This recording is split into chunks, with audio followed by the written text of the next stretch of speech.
नमस्कार, good morning, सत श्री अकाल। क्या हाल चाल। सीधी बात नो बकवास में एक बार फिर से आप सभी का स्वागत है। आज के इस वीडियो में हम एक नया चैप्टर शुरू करने वाले हैं। काफ़ी इम्पोर्टेंट है और बहुत ही आसान है। इम्पोर्टेंट के साथ साथ आसान भी है। और इस वीडियो में हम नाभिक के बारे में समझेंगे। नाभिक क्या होता है इसके बारे में आप पहले से भी कुछ स्टडी कर चुके हैं। जैसा कि आप जानते हैं,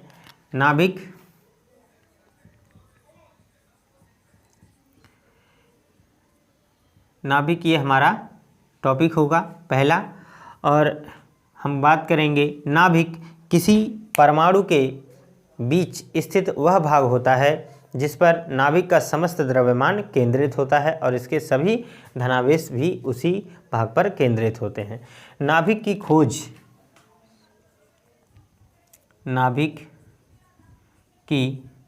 खोज का श्रेय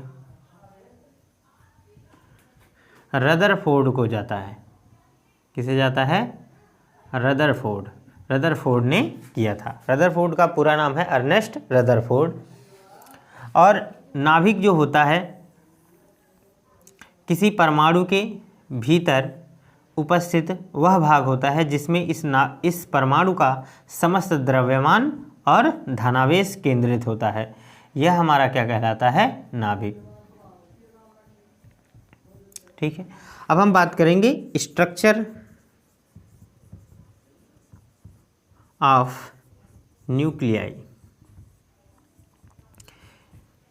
स्ट्रक्चर ऑफ न्यूक्लियाई, इसमें हम बात करेंगे जो न्यूक्लियाई होता है यानी नाभिक होता है वह दो प्रकार के कणों से मिलकर बना होता है, प्रोटॉन प्लस न्यूट्रॉन। और प्रोटॉन प्लस न्यूट्रॉन के सम्मिलित नाम को हम न्यूक्लियॉन के नाम से भी जानते हैं। तो इस बात को भी आपको समझ के रखना है। अब बात आती है कि आखिर प्रोटॉन क्या होता है और न्यूट्रॉन क्या होता है। प्रोटॉन नाभिक में उपस्थित वह कण है जो धनावेशित होता है और न्यूट्रॉन पर कोई चार्ज नहीं होता है। तो प्रोटॉन क्या है? प्रोटॉन पर बात करेंगे सबसे पहले चार्ज की।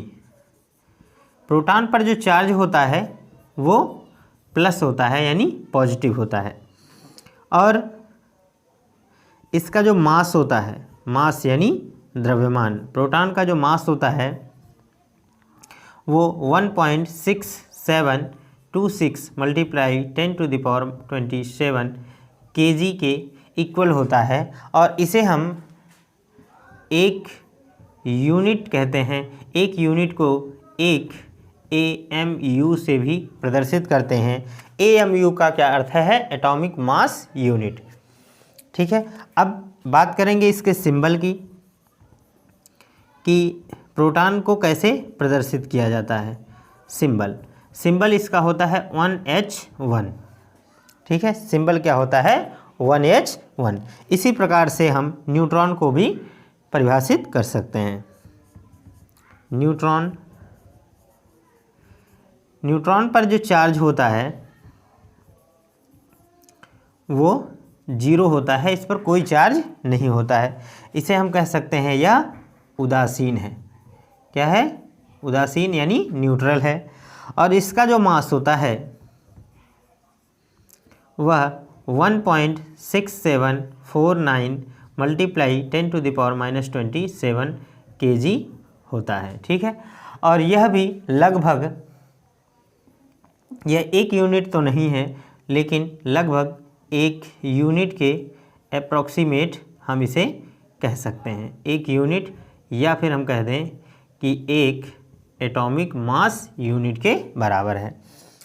इस डाटा को देखने के बाद आप एक चीज़ यहाँ पर अंदाज़ा लगा सकते हैं कि प्रोटॉन पर भले ही धनावेश होते हैं लेकिन प्रोटॉन का जो द्रव्यमान होता है वो न्यूट्रॉन के द्रव्यमान से कम होता है। आप देख पा रहे होंगे 1.6726 है और यहाँ पर 1.6749 है। ठीक है। बाकी सब चीज़ें सेम हैं।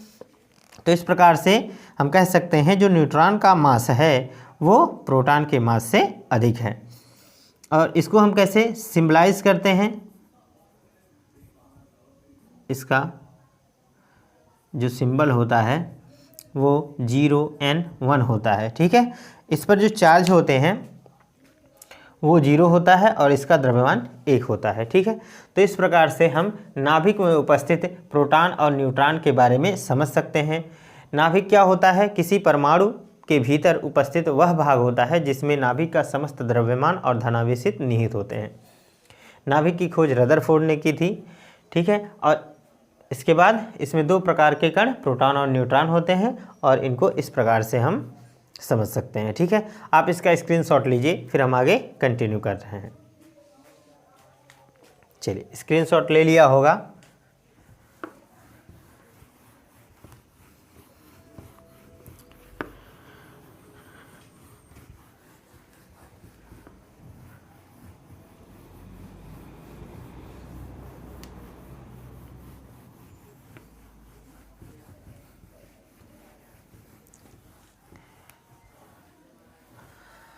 अब इसमें हम अपना अगला टॉपिक समझेंगे कि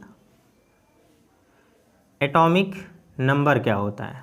एटॉमिक नंबर, एटॉमिक नंबर का मतलब होता है परमाणु संख्या। परमाणु संख्या,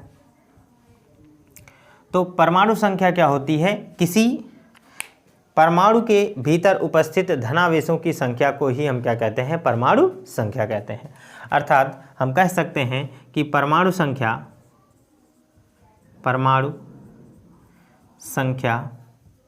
बराबर धनावेशों की संख्या होती है। और धनावेश क्या होते हैं? किसी परमाणु में प्रोटॉन होते हैं। तो हम कह सकते हैं जो परमाणु संख्या है वह प्रोटॉनों की संख्या के बराबर अर्थात धनावेशों की संख्या के बराबर होती है। तो हम यहाँ कह सकते हैं प्रोटॉनों की संख्या। और जितने प्रोटॉन होते हैं उतने ही क्या होते हैं? इलेक्ट्रॉन भी होते हैं। हम जानते हैं कि किसी भी परमाणु में धन और ऋण आवेशों की संख्या क्या होती है? आपस में बराबर होती है। तो हम ये भी कह सकते हैं बराबर इलेक्ट्रॉनों की संख्या। तो ये होता है हमारा एटॉमिक नंबर। फिर हम समझते हैं mass number. Mass number, mass number क्या होता है? जिसे हम द्रव्यमान संख्या कह सकते हैं। द्रव्यमान संख्या, तो द्रव्यमान संख्या क्या होती है? किसी भी परमाणु में उपस्थित प्रोटॉनों और न्यूट्रॉनों की संख्या को ही हम क्या कहते हैं? द्रव्यमान संख्या। तो द्रव्यमान संख्या जो होगी, यहाँ पर लिख सकते हैं द्रव्यमान संख्या बराबर होगा प्रोटॉनों की संख्या, या ऐसे लिखें प्रोटॉनों की संख्या प्लस न्यूट्रॉनों की संख्या। अब द्रव्यमान संख्या को A से रिप्रेजेंट किया जाता है और प्रोटॉनों की संख्या को हम कह सकते हैं नंबर ऑफ प्रोटॉन, और प्लस ये होता है न्यूट्रॉनों की संख्या। तो यहाँ पर हम capital N number of neutron small n हम कह सकते हैं। ठीक है, तो ये होता है हमारा द्रव्यमान संख्या। फिर हम अगला टॉपिक समझेंगे इसमें समस्थानिक।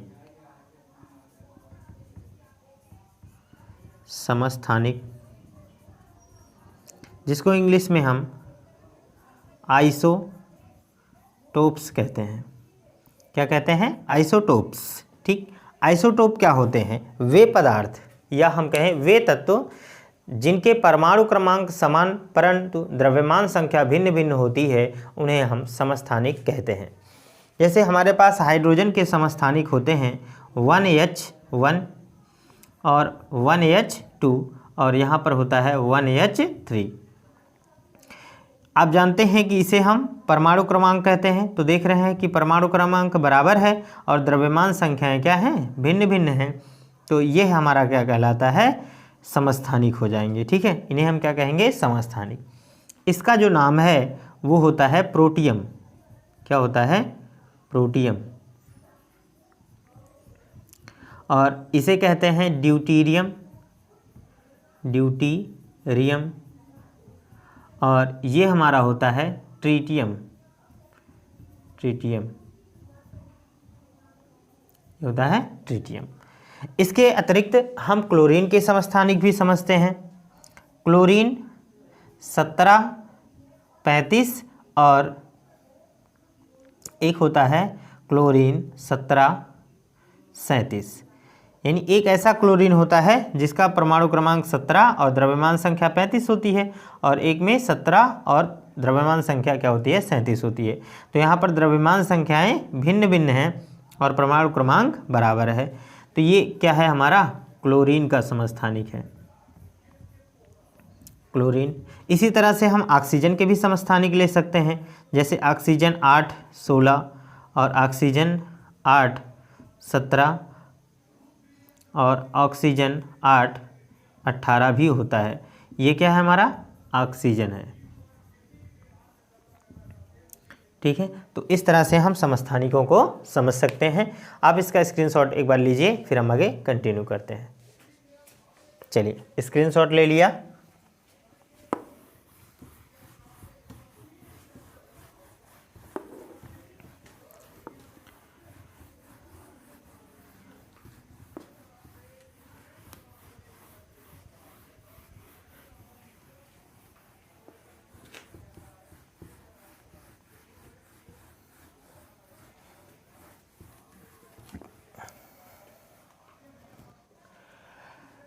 हमारा नेक्स्ट टॉपिक होगा आइसोबार्स। लेकिन आइसोबार्स समझने से पहले हम समस्थानिक पर ही एक टॉपिक और करेंगे, जिसका नाम होगा भिन्नात्मक,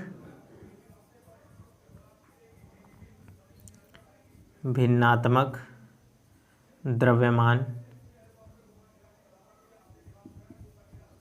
संख्या। इंग्लिश में हम इसे फ्रैक्शनल एटॉमिक मास कह सकते हैं। ठीक है, तो देखिए इसमें क्या होता है, यह तभी संभव है जब समस्थानिक होंगे। ठीक है, समस्थानिक की स्थिति में ये फॉर्मूला हम बता रहे हैं। समस्थानिक, समस्थानिक की स्थिति में औसत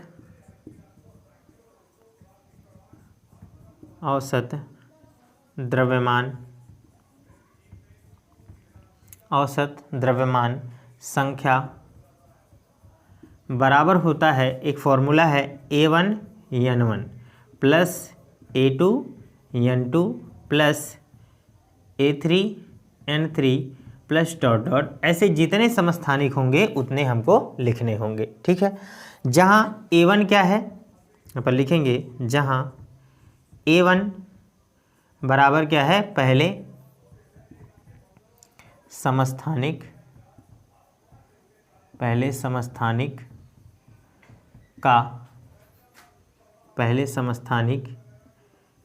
का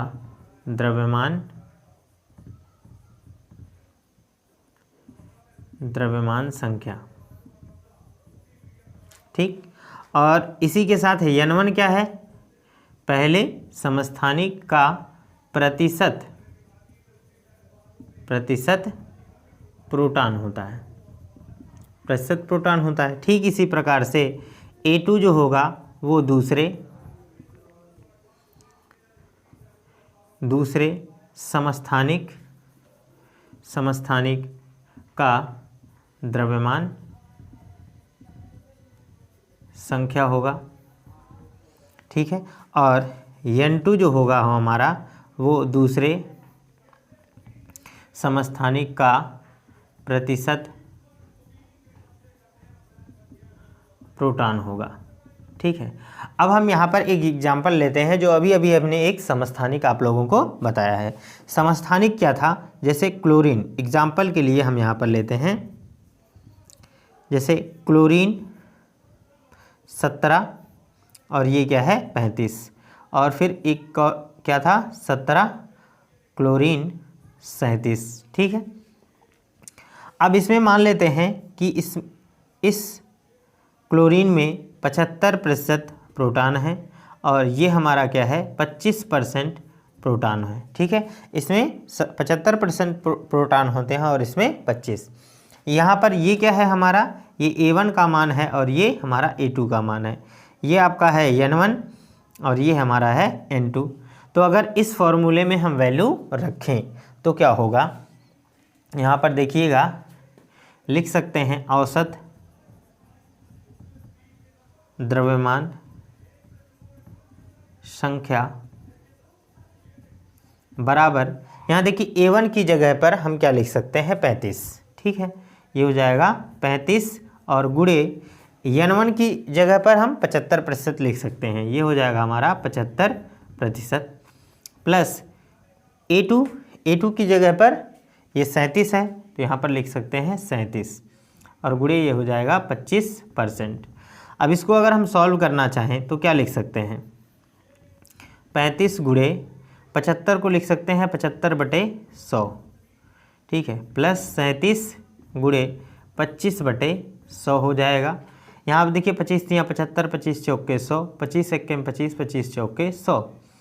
तो यहाँ पर वैल्यू आएगा ये 35 का गुणा 3 में कर सकते हैं। ठीक है, तो 35 तियाँ 3 पचे 15, 3 त्रिका 9, 1 10, 105/4 और ये हो जाएगा प्लस यहाँ 37 एक्के 37 और बटे में 4 हो जाएगा। एलसीएम बराबर है तो यहाँ पर एलसीएम 4 ही होगा। 105 और 37 मिलकर क्या हो जाएगा 142 के। अब 4 का भाग इसमें दे दीजिए तो 4 तियाँ में 12, 4 तियाँ कितना हो जाएगा 12, 2 बचेगा 22, फिर हो जाएगा 4 पंजे 20 और यहाँ पर 2 बचेगा, दशमलव बढ़ाइए फिर 20 हो जाएगा, फिर 4 पंजे 20। इतना हमारा क्या हो जाएगा मास हो जाएगा। ठीक है, औसत द्रव्यमान संख्या। आप लोगों ने टेबल में देखा होगा बहुत बार कि जो एटॉमिक मास होते हैं वो एग्जैक्टली जैसे 35 या 37 नहीं होते हैं, वो पॉइंट में कुछ करके होते हैं। तो अगर किसी भी समस्थानिक के द्रव्यमान को हम पॉइंट में ज्ञात करना चाहते हैं, किसी भी परमाणु का द्रव्यमान संख्या पॉइंट में ज्ञात करना चाहते हैं तो आपको औसत द्रव्यमान संख्या निकालनी आनी चाहिए। तो इस प्रकार से हम औसत द्रव्यमान संख्या को निकाल सकते हैं। कब, जब समस्थानिक की स्थिति होगी तब। ठीक है, इसके बाद हम समझेंगे आइसोबार्स। पहले आप इसका स्क्रीनशॉट ले लीजिए। चलिए, स्क्रीनशॉट ले लिया होगा।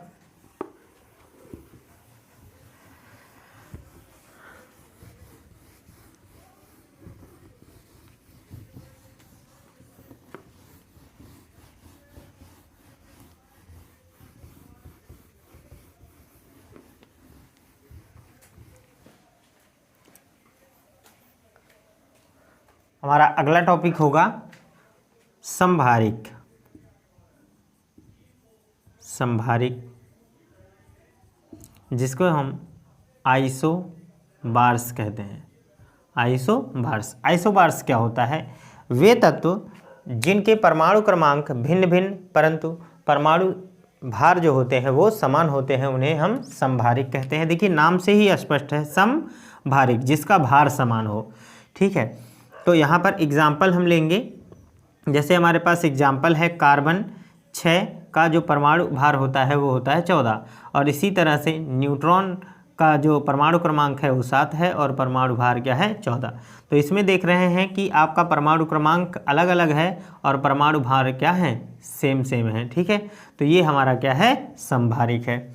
इसी तरह से ये पहला एग्जाम्पल है। दूसरा एग्जाम्पल भी ले सकते हैं, जैसे आर्गन 18 नंबर पर है और इसका परमाणु भार जो होता है वो होता है 40 और इसी तरह से कैल्शियम 20 नंबर पर है और इसका भी परमाणु भार कितना होता है 40। तो इस प्रकार से हम समभारिक को समझ सकते हैं। इसी के साथ अपना अगला टॉपिक आता है समन्यूट्रॉनिक।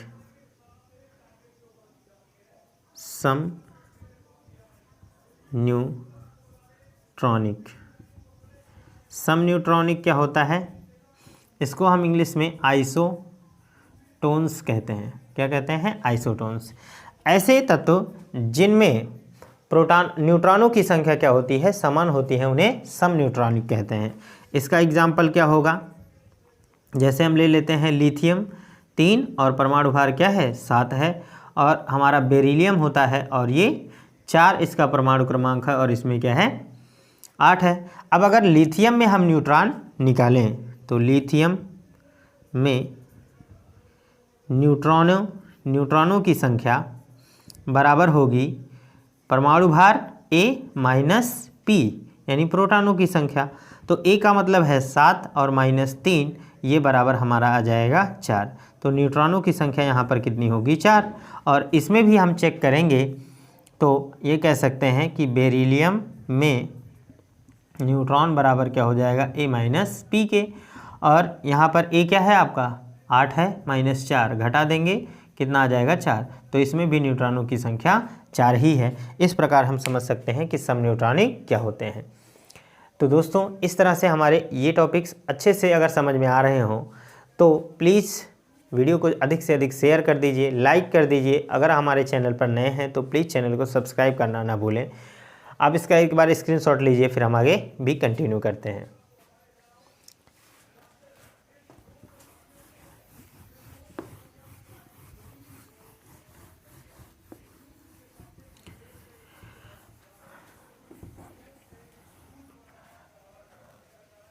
अब हम यहाँ पर समझेंगे नाभिक का आकार, आकृति और इसका घनत्व। तो यहाँ पर अगला हमारा जो टॉपिक होगा वो होगा नाभिक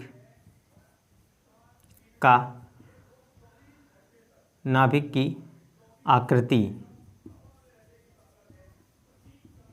आकार और घनत्व।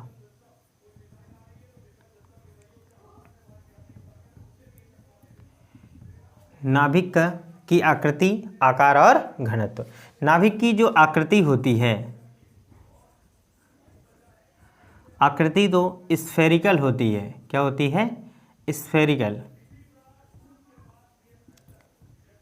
स्फेरिकल का मतलब क्या है? गोलाकार होता है। क्या होता है? गोलाकार माना गया है।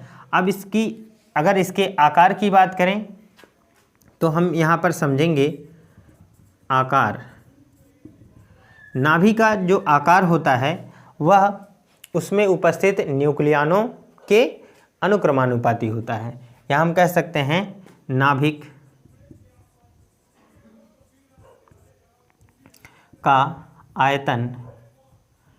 आयतन न्यूक्लियनों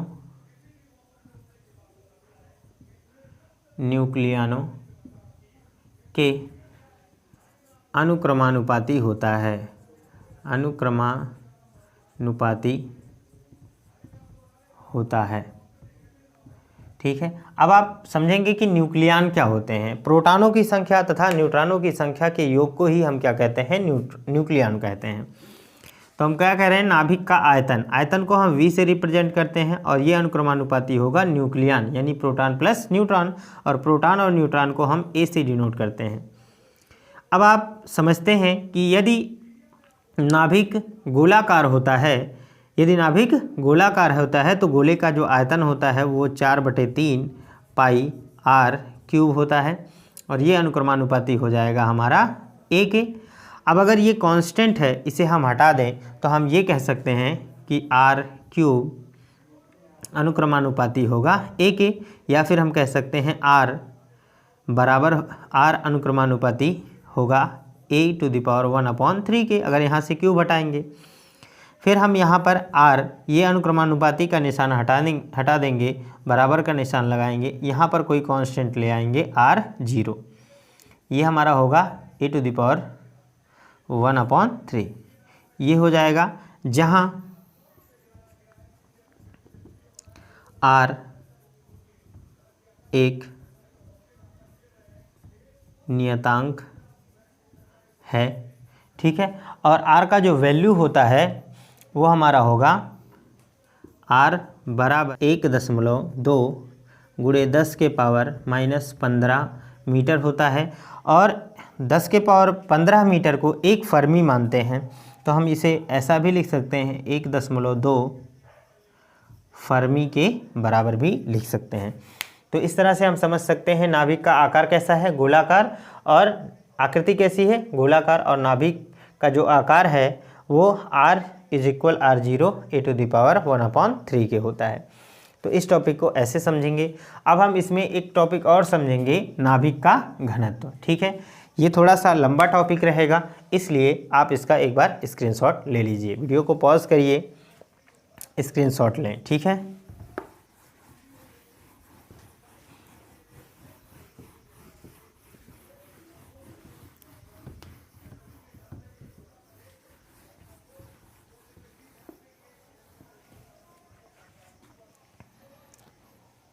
हमारा अगला टॉपिक होगा नाभिक का घनत्व, डेंसिटी ऑफ न्यूक्लियस। आपको पता है कि घनत्व का जो फॉर्मूला होता है वो क्या होता है? घनत्व रो बराबर होता है द्रव्यमान बटे आयतन। ठीक है, नाभिक का जो द्रव्यमान होता है वो उसमें उपस्थित द्रव्यमानों की संख्या पर डिपेंड करता है, अर्थात द्रव्यमान संख्या होता है। तो यहाँ पर द्रव्यमान संख्या को A से प्रदर्शित करते हैं और यह साथ में यहाँ पर एक AMU का भी गुणा करना होगा। यह हमारा क्या होता है? नाभिक का द्रव्यमान। और अपॉन में यहाँ पर लिखेंगे आयतन। आयतन को V से रिप्रेजेंट करते हैं। ठीक है, और V बराबर हम जानते हैं 1 गुणे 1 AMU और अपॉन में यहाँ पर आ जाएगा 4/3 पाई r³। ठीक है, अब हम इसको आगे और सॉल्व कर सकते हैं। A क्रॉस 1/1 AMU अपॉन ये 3 ऊपर चला जाएगा तो यहाँ पर लिख सकते हैं 3 और ये हमारा हो जाएगा 4 पाई। r की जगह पे हम जानते हैं, इससे पहले अभी बताया गया है, चूँकि r बराबर होता है r0 a⁻1/3। ठीक है, तो यहाँ पर क्या कर सकते हैं हम, इसकी जगह पे r0 a⁻1/3 लिख सकते हैं केवल r की जगह पे, और इस पर क्यूब लगा है तो क्यूब लगा देंगे, ये 3 से 3 कट जाएगा तो यहाँ पर आ जाएगा हमारा 3a 1 AMU अपॉन में आ जाएगा 4 पाई और यहाँ से आ जाएगा ये r0 और बचेगा a से a कैंसिल हो जाएगा। ठीक है, अब इसके बाद हम क्या करते हैं, इन सब चीज़ों की यहाँ पर वैल्यू पुट करते हैं। ठीक है, तो वैल्यू रखेंगे तो कितना हो जाएगा, देखिए ये 3 है, 3 रख देंगे। और आप जानते हैं कि एक एटॉमिक मास यूनिट जो होता है वो एक प्रोटॉनों के द्रव्यमान के बराबर होता है, एक प्रोटॉन के। तो एक प्रोटॉन का जो द्रव्यमान होता है वो हम जानते हैं 1.67 गुणे 10⁻⁻27 kg रखा जाता है। अपॉन फिर देखिए ये 4 है, 4 रख सकते हैं, और गुणे पाई का मान 3.14 होता है, गुणे r0 की वैल्यू कितनी बचेगी, हम जानते हैं कि 1.2 गुणे 10⁻⁻, यहाँ पर 15 होता है। ठीक है, साथ में यहाँ पर आपको ये भी ध्यान देना है कि ये r³ भी बचेगा। ठीक है, क्यों? क्योंकि ये कटा है, इस पर r³ है, तो यहाँ पर भी हम क्या करते हैं, क्यूब लगा देते हैं। अब आप देखिए आगे सॉल्व करेंगे तो इन पूरे वैल्यूज़ को अगर आप सॉल्व करेंगे तो इसका आंसर जो आएगा वो 2.3 × 10⁻17 kg/m³ आ जाएगा, जो कि घनत्व का मात्रक है। तो इस प्रकार से हम नाभिक के घनत्व को भी ज्ञात कर सकते हैं। आपको इसे याद रखना होगा। ठीक है, ये आपका नाभिक का घनत्व यानी रो को प्रदर्शित करता है। ठीक है, तो आज के लेक्चर को यहीं पर हम स्टॉप करते हैं। वीडियो कैसा लगा हमें कमेंट सेक्शन में ज़रूर बताइएगा। तो मिलते हैं अगली क्लास में, तब तक के लिए गुड बाय, थैंक यू।